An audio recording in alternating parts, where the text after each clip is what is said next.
So Egypt was the first Arab nation to establish diplomatic ties with Beijing, wasn't it? How would you now evaluate the state of the relationship between the two, in particular when it comes to the economics and the business side of things? Well, the relationship, Jeff, has deepened quite significantly over the last decade. President Xi has visited China 8 times, which I think shows where the intent lies, is to develop relations, first of all, and I think then look at ways to perhaps encourage Chinese investment in the Egyptian economy, which is in need of very large uplift in foreign direct investment. And it's the first time you've got a major mission like this into Egypt from China. So it's a deepening of relations, trade, and in the future, hopefully, investment as well. Now, China is one of the top commercial partners of Egypt, with bilateral trade hovering around the $14 billion mark annually. So what would you say are some of the key areas where bilateral trade could be deepened? Because it seems, looking at the figures, it's pretty good as it is. It is very good, Jeff, but the issue there is it's very much in China's favour. I don't think that's going to change, frankly. Egypt's been exporting some hydrocarbons, some food, and high-end stone to be used in high-end finishing and construction. Egypt imports an enormous amount of goods. These numbers tell the story. A whole variety of areas, particularly household electronics and electrical goods, and I can only see that actually growing.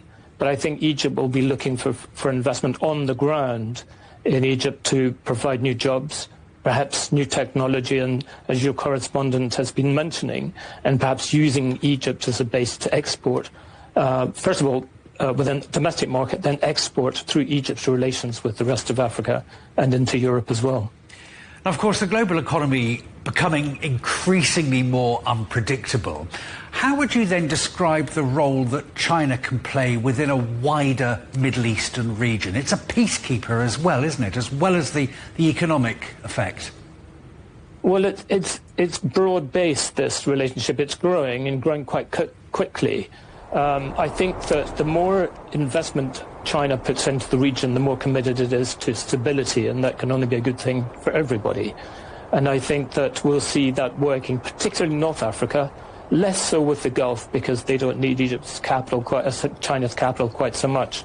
But I think we'll have good news coming out in terms of short-term and long-term investment, relations, of course. I hope China helps Egypt electrify everything and boost its renewable energy capacity too. I think that's important, as well as manufacturing. But the geopolitical issues are important. Angus, you talked there about relationships. What, in your opinion, is the outlook on China's business relationships with Middle Eastern countries? Do you think it's favourable? Well, it's developing. I think that historically the Gulf and area, the GCC, and North Africa have been looking at Europe and North America as trading partners. That's historically because of trade and oil.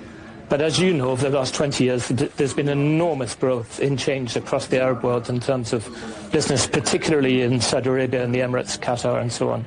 And they're looking to China. The development of the new development bank, the BRICS Development Bank, will also help. All of that, I think, is deepening relations and perhaps allowing China some leeway to help bring about increased calm with some of the regional issues that have risen the geopolitical noise in the last few years. Angus Blair from the Signet Institute, thank you very much indeed.